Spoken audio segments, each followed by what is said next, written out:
اس لیے ہمارے جو بچے لوگوں کو مسجدوں میں بلا کر سنت سکھاتے ہیں، میری دعائیں ان کے ساتھ،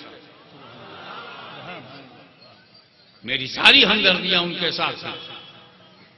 ایک تلوار سے سارے فیصلے نہیں ہوتے، جب حملہ تلوار سے ہوگا تبھی تلوار کام آئے گی، لیکن جب حملہ قلم سے ہو تو تلوار رکھ کے قلم اٹھانا ہوگا۔ جب اکیلا حملہ عالم دین حملہ کر رہا تھا تو بچانے کے لیے سعد اللہ فاضل سامنے آئے، بچانے کے لیے شیخ اہل سنت سامنے آئے، مناظرہ ہوا۔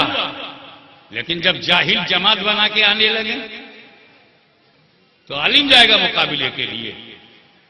تو پھر یہی ہمارے مبلغین نقلی مبلغینوں کا چہرہ دکھائیں گے اور اہل سنت و جماعت کی سنت کو اور سنیت کو بچائیں گے، مسجدیں آباد کریں گے سجدوں سے۔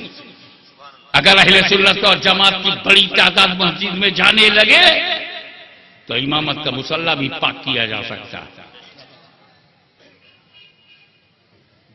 اس لیے اب اگر مخالفت ہوتی ہے تو تم کائے کو گھبراتے ہو؟ مخالفت تو ہر مال کی ہوتی ہے، ہمیں نہیں ملا۔ سب سے آسان کام ہے دنیا میں،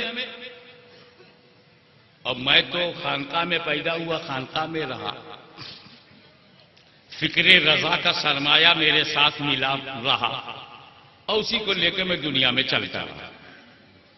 میں نے سنیت کے قلعے میں، توجہ سے سنیے گا، سنیت کے قلعے میں بہت بڑا گیٹ بنا رکھا ہے۔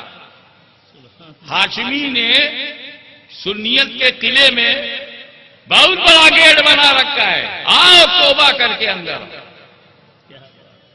دروازہ ہم نے توبہ کا کھلا رکھا ہے، آؤ۔ ہمارے باپ دادا یہی کرتے رہے، دروازہ کھلا رکھتے تھے، اندر آؤ۔ غریب نواز نے دروازہ کھولا، 90 لاکھ اندر آ گئے۔ مخدوم سمنانی نے دروازہ کھولا، 10 لاکھ اندر آ گئے۔ یہ پتہ نہیں کہاں کے لوگ ہیں جو سنیوں کو نکال رہے ہیں۔ ابے بدعقیدوں کو سنی بنا نہیں پاتے ہو، سنیوں کو بدعقیدہ بناتے پھرتے ہو۔ اگر اندر آنے کے لیے کوئی دروازہ نہیں رکھا، کیوں نہیں رکھا؟ اب بھگانے کے لیے بہت بڑا گیٹ بنا لیا۔ فلانا شیخ الحدیث سنیوں کا ہے، نہیں سنی نہیں ہے۔ وہ فلانے مبلغ نہیں سنی نہیں ہے۔ کتنے سنی ہے انڈیا میں؟ صرف 2.5 سنی ہے۔ ابے تم کہاں کا مال ہو؟ توبہ کا دروازہ بند کرنے کا نہ آپ کو حق ہے، اللہ چھوٹی موٹی باتوں پر اسلام و سنیت سے نکالنے کا کوئی شرعی حق ہے۔ سنی سنائی باتوں کو ماننا قرآن نے منع کیا، اور آپ سنی سنائی باتوں پر فیصلہ کر کے قرآن سے تو آپ نے انحراف کیا۔ قرآن کہتا ہے جب کوئی بات سنو تو تحقیق کرو، تم نے تحقیق کیوں نہیں کیا؟ جب قرآن پہ تیرا عمل نہیں ہے تو تجھے کیوں نہ باہر کر دیا جائے؟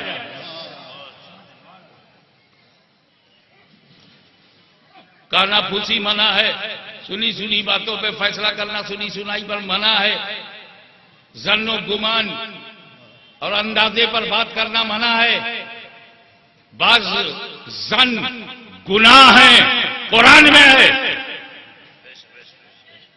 بعض ظن اسم سے اسم گناہ ہے، بدگمانی حرام ہے۔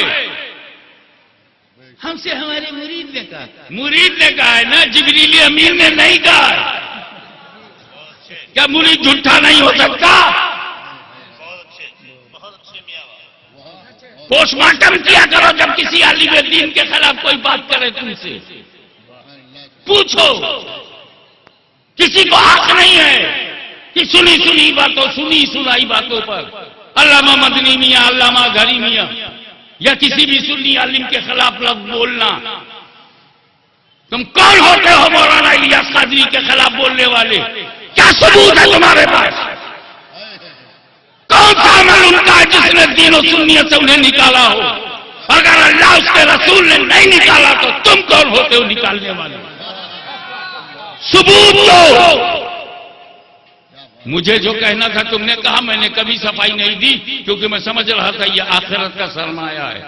لیکن اگر کسی اور عالم دین کو کہو گے، چاہے وہ مولانا ظہیر الدین خان صاحب ہو، چاہے مولانا الیاس قادری ہو، ہم آپ سے ثبوت مانگیں گے. یہ لمبی داڑھی، یہ تقوی، یہ عدل اس لیے دیکھا جاتا ہے کہ یہ تو سننے لائق ہے بھی کہ نہیں. بات بعد میں تحقیق ہوگی، پہلے تیرا ہی حساب ہوگا. فاسق مولن کی دی ہوئی خبر پر عالم دین کی توہین کرنا شرم نہیں آتی؟ خدا کے سامنے جب مسجد میں کھڑے ہوتے ہو تو کہتے ہو پیچھے اس امام کے منہ میرا تارو کعبہ شریف کے پیچھے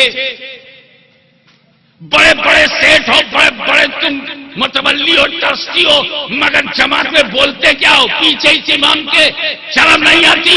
فجر میں، ظہر میں، عصر میں، مغرب میں، عشاء میں پیچھے اس امام کے. اور جیسے نماز ختم ہو جاتی اپنے پیچھے پیچھے امام کو لے جاتے ہو.